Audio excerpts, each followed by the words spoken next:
20일 동안 또 새벽에 열심히 오시느라고 애썼습니다. 근데 20일 새벽 기도에 나오는 거, 예전 같으면 40일 1년에 2번씩은 꼭 했는데, 4분의 1밖에 안 되네, 4분의 1. 그래도 쉬운 건 아니에요. 여기까지 오는 일이. 쉬운 건 아닌데, 오느라고, 여기까지 오시느라고 아무튼 애썼습니다. 우리가 40일 동안 새벽 기도하고 그럴 때 아동부 애들도 40일 새벽 기도 기억하시죠? 애들도 40일을 그때는 거의 막 애들이 열 몇 명씩 40일을 나왔거든. 애들이. 근데 지금은 저도 장로님들 새벽에 나오거나 말거나 신경도 안 쓰고 왜냐? 누가 그러더라고. 부부도 열정이 있어야 싸우는 거지. 내가 스스로 생각하니까 열정이 없어진 거야. 옛날에는 권사가 어떻게 20일 동안 하루도 안 나오나 싶으면 막 속이 불불 끓었는데 속이 끓을 것도 없고 그냥 저 속도 안 끓는데 내가 굳이 속을 그렇게 끓여야 되나 싶은 생각이, 이게 열정이 없어져서 그래. 열정이 내 안에 열정이 없어서. 그런데 한편으로 생각하면 또 그래요. 그렇게 한다고 사람이 변하는 것도 아니야. 그런다고 해서 변하는 채 하는 거지. 변하는 채. 왜 변하는 채 하는 거냐 하면 예수님을 3년 동안 그렇게 열심히 쫓아다녀도 또 막판에는 도망가는 사람들은 또 다 도망가. 막판에 도망가던 사람들은 다 도망가고.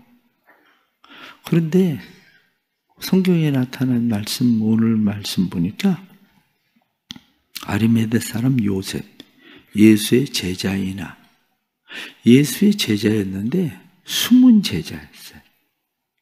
근데 숨은 제자가 드러나 오히려 결정적인 때에 숨은 제자인 줄 알았는데, 제자도 아닌 줄 알았는데 숨은 제자였었던 아리마대 사람 요셉, 그리고 또 한 사람 니고데모, 밤중에 예수님을 찾아왔었던 니고데모, 이 사람들이 숨은 제자였는데 드러난 제자가 되더라. 성경은 그렇게 얘기하고 있는 거죠. 그래요. 우리가 꼭 겉으로 드러나는 사람이 제자인 것 같아도 꼭 그건 아닌 거지. 결정적인 때는 무늬만 제자였나 싶어질 수도 있고, 또 숨은 제자, 저 사람은 제자도 아니야 이렇게 생각했는데 보니까 결정적인 때 아리마대 사람 요셉처럼, 결정적인 때에 니고데모처럼 드러나는 제자가 되는 사람도 있는 거죠. 다시 말하면 예수님이 십자가 못 박혀 죽으실 때에 예수님과 함께 못 박혀 죽은 사람이 생겼는데, 그 사람이 누구냐면 예수님과 함께 십자가에 매달렸었던 강도만 아니라 요셉과 그리고 니고데모, 이런 사람들은 그때 예수님이 십자가에 함께 죽어. 그러니까 신앙은 그런 것 같아요. 신앙생활은 결국 우리의 삶이 주님과 같이 갈 수 있는 거냐. 그런데 그것이 내 힘이나 노력이나 열심 가지고는 안 된다는 거죠. 결국 하나님의 은혜로 되는 거지 내 열심 가지고 되는 건 아니에요. 그러면 우리는 때때로 왜 사람들에게 그렇게 열심을 때로는 강요를 할까? 열심을 강요하게 되는 그런 이유는 어렸을 때에 새벽에 나왔었던 아이들이 지금은 다 잊어버리는 것 같아도 인생의 종말에 가까워지면 그때 가서는 기억할 거예요. 그때 가서는 기도해야 될 때라는 걸 알면 기도하기 시작할 거예요. 그때 가면. 우리는 지난 20일 동안 계속해서 예수님의 십자가에 대해서 말씀을 드렸습니다. 십자가 안에 담겨져 있는 하나님의 약속. 내가 십자가에 달려 죽는 것은 너를 위한 선물이다부터 시작을 해서 우린 계속해서 십자가에 대해서 묵상을 하면서 왔습니다. 그 중에 오늘은 마지막 시간, 내일은 내가 승리했다라는 부활에 대한 설교지만 오늘은 너의 비극을 승리로 바꿔주마. 우리의 비극, 다시 말하면 우리의 입은 세마포를 벗기고 수의를 벗기고 그리고 예수님께서 오히려 새로운 옷을 입히시는 은혜를 주시겠다. 우리에게 약속하시는 비극을 승리로 바꾸어 주시겠다. 그런 말씀입니다. 오늘 말씀을 보면 그렇습니다. 우리가 예수님께서 십자가 못 박혀 죽으셨을 때에 아리마다의 사람 요셉 그리고 니고데모가 예수님의 시체를 가져다가 장례를 치릅니다. 그런데 말씀을 보면 39절에 나타난 말씀에 모략과 침향 섞은 것을 100리트라쯤 가지고 왔다. 100리트라. 100리트라면 33kg입니다. 33kg 정도 되는 향품을 가지고 와서 예수님의 장례 향품으로 사용을 해요. 예수님의 장례 향품으로 그것을 잘 예수님의 시체를 썩지 않도록 하고 40절 말씀을 보면 장례법대로 그 향품과 함께 세마포로 쌌더라. 그래서 예수님을 세마포로 잘 싸서 두었습니다. 20장으로 넘어가면 나타난 말씀이 그 다음 안식구 첫날에 여인들이 예수님의 무덤에 가서 보니까 돌 무덤이 옮겨졌습니다. 예수님의 돌 무덤이 옮겨지고 그리고 성경을 보면 말씀 20장 7절 말씀을 보면 또 머리를 쌌던 수건은 세마포와 함께 놓이지 않고 딴 곳에 쌓였던 대로 놓여 있더라. 세마포와 함께 예수님의 머리에 쌌었던 수건까지 딴 곳에 놓여 있었는데 깨끗이 잘 접어서 놓여 있었다는 거죠. 그러니까 성경에 나타나는 말씀은 만약 사람이 누군가가 시체를 가져간다면 굳이 시체에 쌌었던 세마포를 벗겨가지고 거기다 놓고 시체만 가져갈 사람이 어디 있겠습니까? 그럴 사람은 없는 거죠. 예수님이 시체를 가져간 게 아니라 다시 성경이 말씀하고 있는 것은 세마포가 왜 거기에 놓여 있었나? 세마포가 놓여 있었다는 것은 시체를 가져간 게 아니라 시체가 살아났다. 그 얘기를 하려고 하는 거예요. 그리고 누군가가 만약에 예수님의 시체를 그냥 가져간다고 합시다. 그럼 여러분들 같으면 예수님의 시체를 쌌었던 굳이 세마포를 그냥 수의를 대충 그냥 거기에다 버려두고 가지 성경에 나타난 말씀처럼 그것을 잘 싸서 거기다 놓을 이유가 어디 있겠습니까?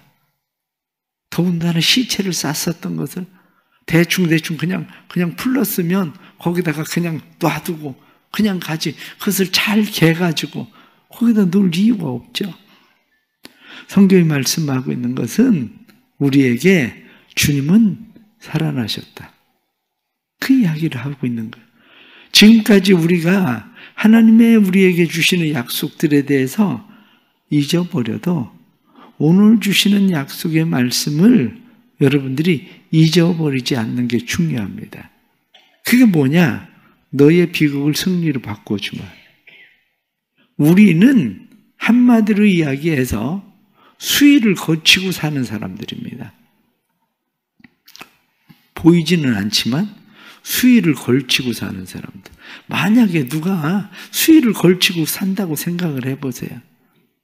수위를 걸치고 그리고 우리가 밖에서 산다면 그것을 성경은 우리에게 무엇이라고 말씀합니까? 죄와 허물로 죽었던 너희. 이렇게 얘기하잖아요. 죄와 허물로 죽은 우리, 수위를 걸치고 사는 사람들이라는 거예요. 수위를 걸치고 살아가는 우리에게 주님께서 약속하시는 게 뭐냐? 그거예요. 수위를 걸치고 살아가는 우리에게 주님께서 약속하신 것은 그 옷을 벗기신다는 거예요. 그 옷을 벗기고 대신 주님께서 우리에게 옷을 입히시는데, 주님께서 우리에게 입히시는 옷도 성경에 나타난 말씀은 요한계시록에 나타난 말씀의 세마포라고 되어 있어요. 세마포. 요한계시록 15장 6절 말씀에 맑고 빛난 세마포. 요한계시록 19장 8절 말씀에도 빛나고 깨끗한 세마포. 그러니까 우리가 예전에는 수치스러운 수의를 입고 다녔는데 우리의 수의가 바뀌는 거죠. 맑고 깨끗한 세마포. 빛난 세마포. 빛나고 깨끗한 세마포. 이 빛난 옷이라고 하는 것이 우리는 어디서 생각을 하게 되느냐면, 마태복음 17장에 예수님께서 제자들과 함께 변화산에 올라가셔요. 예수님께서 변화산에 올라가서 예수님이 변화되는데 옷은 그대로예요. 옷은 그대로인데 성경은 예수님에 대해서 무엇라고 얘기하느냐? 예수님의 옷이 희기가 빛난 옷. 예수님의 옷이 희기가 빛난 환한 옷으로 바뀌었다.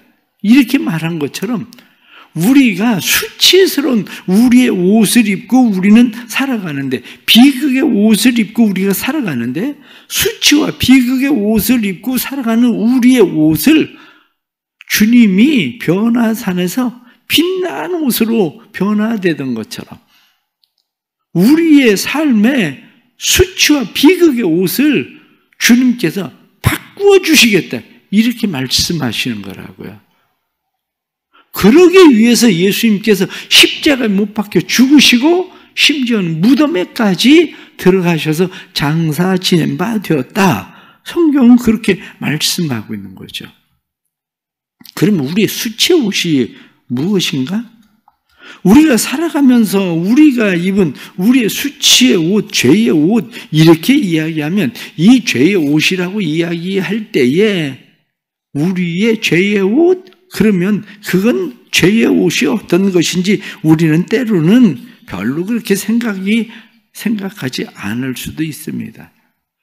그러나 때로는 우리의 죄의 옷, 수치의 옷, 우리가 패배의 옷, 이러한 것을 생각하면 그것은 어떤 거냐면 우리의 삶의 지금 현장을 들여다 보십시오. 삶의 현장을 들여다보면 사람들은 어떻습니까? 누군가가 그 사람에게 이야기해요. 아, 왜 이렇게 말랐어? 걱정하면서 얘기해. 그래도 수치를 느껴요. 처음에는 저 사람이 걱정해서 그러나 이렇게 생각했는데, 누가 볼 때 두 번, 세 번 왜 이렇게 말랐어? 이렇게 얘기해 보세요. 말랐다는 게 수치로 느껴지기 시작해요.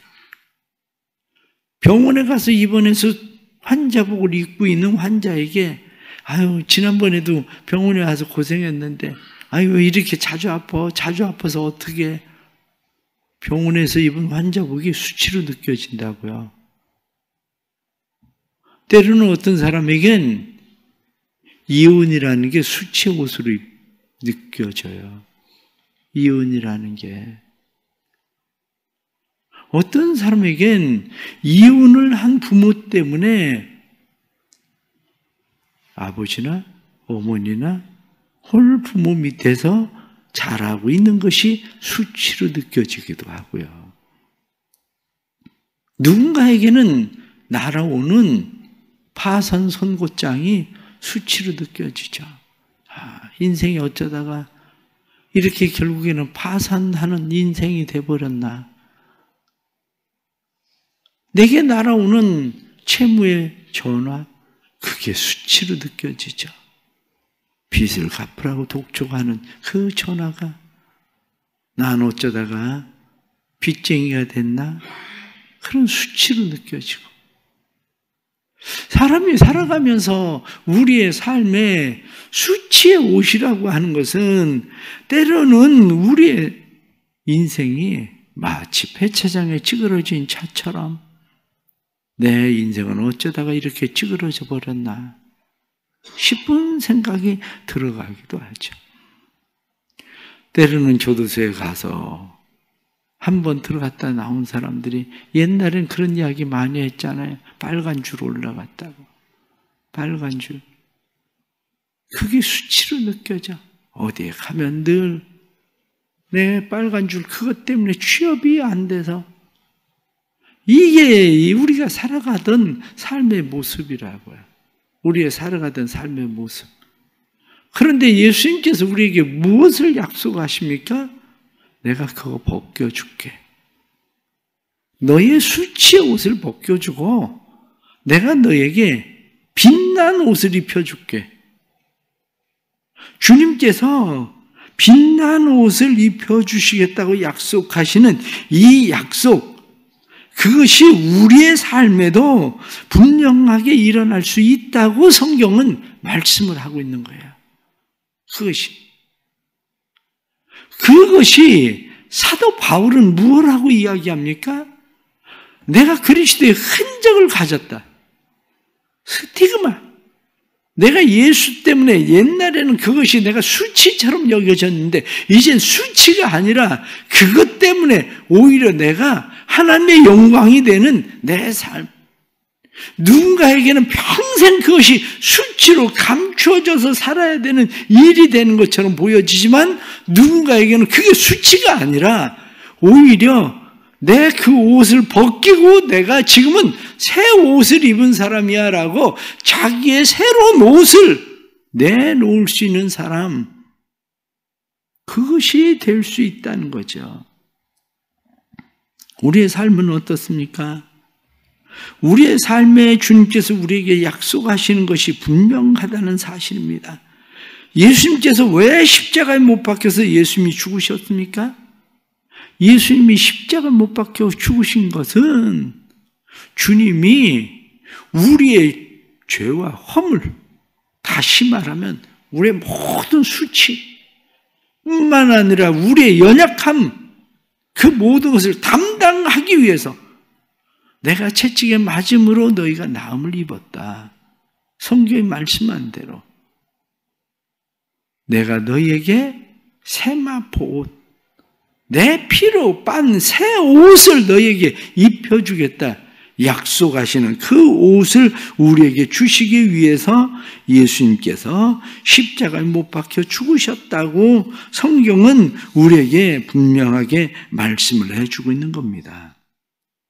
그렇다면 우리는 오늘 말씀을 통해서 수위같이 비참한 우리의 삶을 바꾸시는 분이 있다는 사실에 대한 믿음을 가져야 됩니다.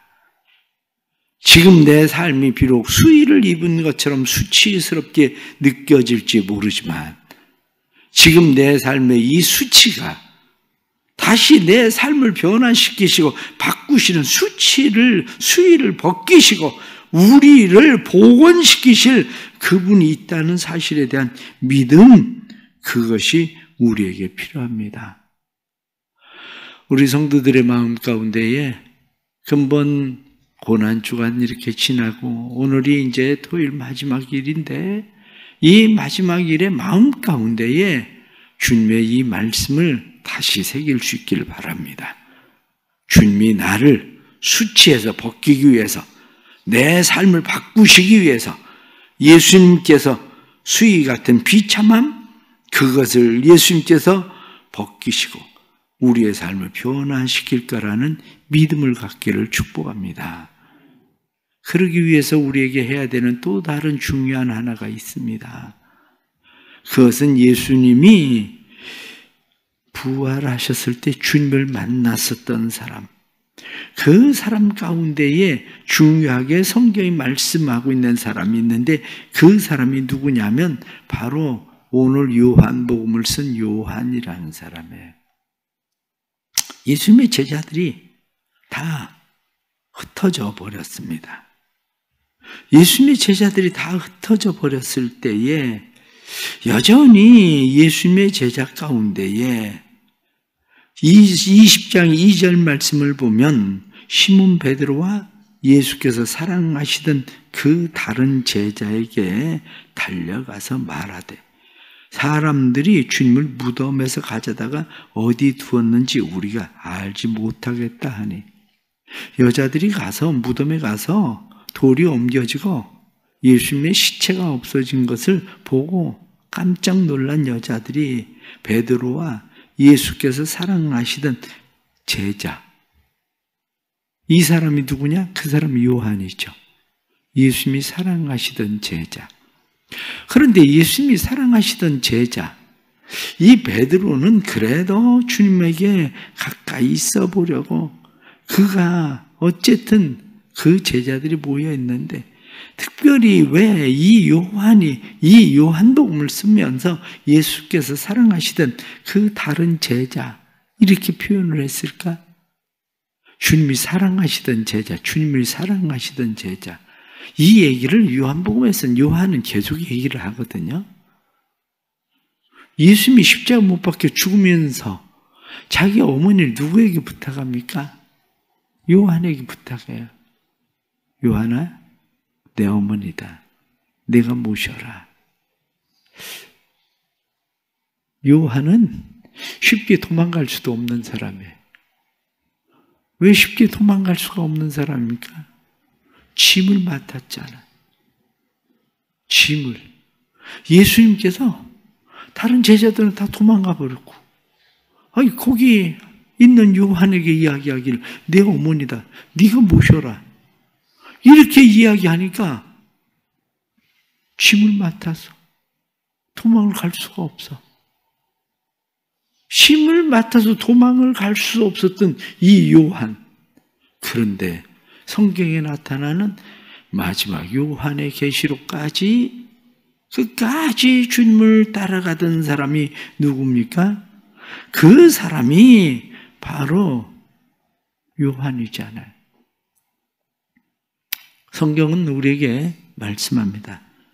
로마서 8장 28절 말씀을 보면 하나님을 사랑하는 자, 곧 그 뜻대로 부르심을 입은 자들에게 모든 것이 합력하여 선을 이루느니라.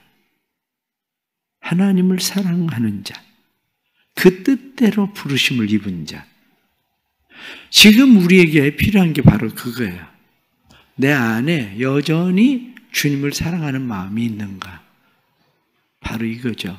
하나님을 사랑하는 자. 그 뜻대로 부르심을 입은 자. 그 뜻. 비록 억지로 맡겨진 것 같은데 그 어머니를 책임지고 맡았었던 요한처럼 우리가 하나님께로부터 뜻대로 부르심을 입었어요. 향전직의 직분을 맡았든지 아니면 교회 안에서 어떤 직분을 맡고 하나님께서 나를 어떻게 부르셨든지 그것이 하나님의 뜻대로 나를 부르신 부르심이라는 것을 확신하고 그것을 믿는 사람에겐 합력하여 선을 이룬다.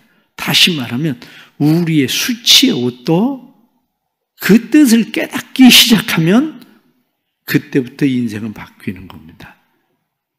그때부터 우리의 삶이 바뀌어서 우리의 삶이 하나님의 뜻대로 부르심을 받은 자들에게 합력해서 선을 이루시는 것처럼 우리의 수위가 변해서 그것이 영광의 삶으로 바뀌는 것처럼 우리의 삶에도 하나님의 이 은혜가 일어나는 거죠.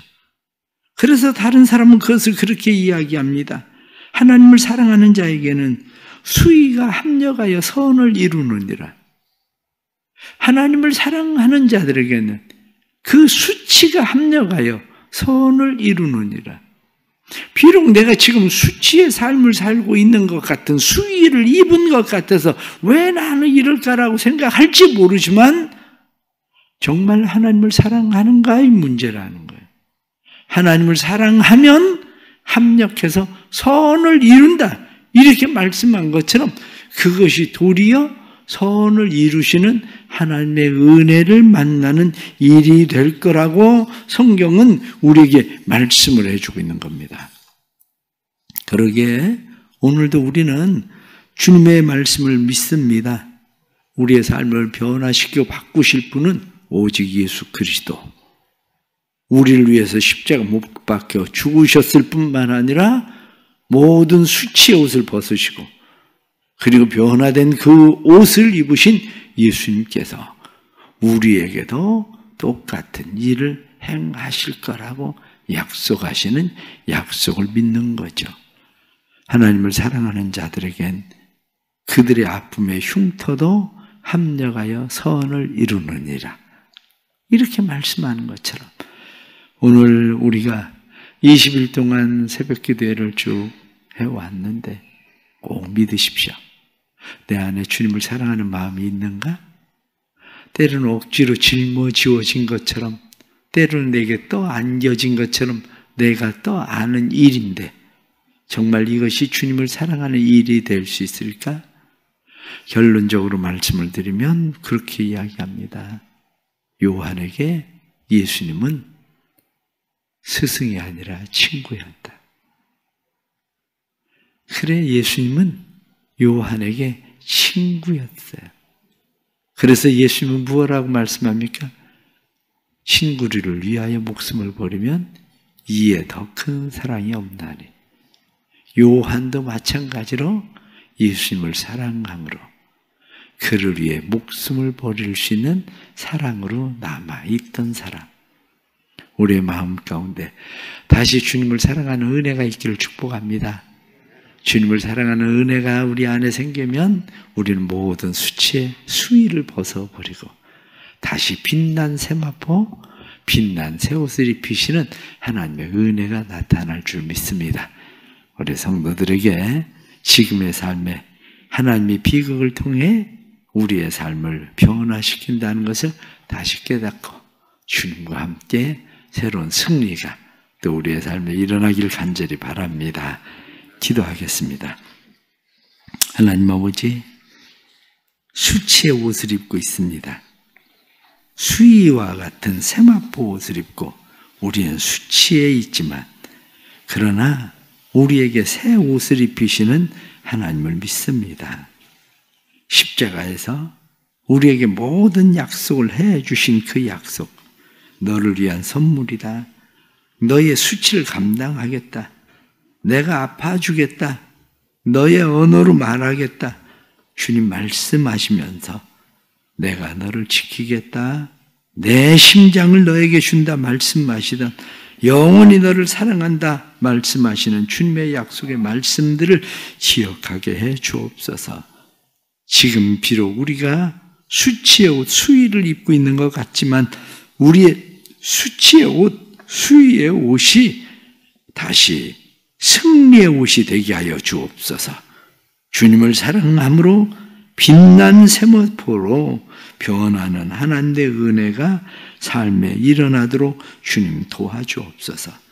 20일 동안 또 새벽을 지키며 주님 앞에 나온 사랑하는 성도들, 또 이루산 기도에 참여하며 밤을 새워 기도하던 성도들 하나님 축복하시고 이들의 말을 들으시고 내가 너의 말을 듣겠다 말씀하신 대로 내가 너를 승리로 삶을 바꾸겠다 약속하시는 대로 승리의 삶으로 변화시키는 은혜를 경험하게 해 주옵소서.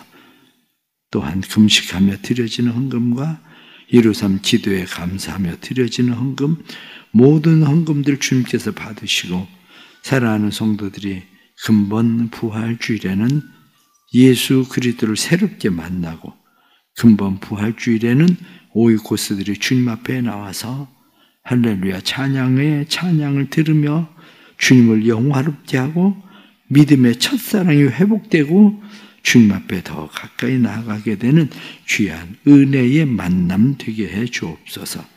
소그룹 목장들을 활성화시켜 주시고 그곳에서 그리스도의 사랑의 아름다운 교제들이 이루어지도록 도와주옵소서. 예수님의 이름 받들어 기도드리옵나이다. 아멘.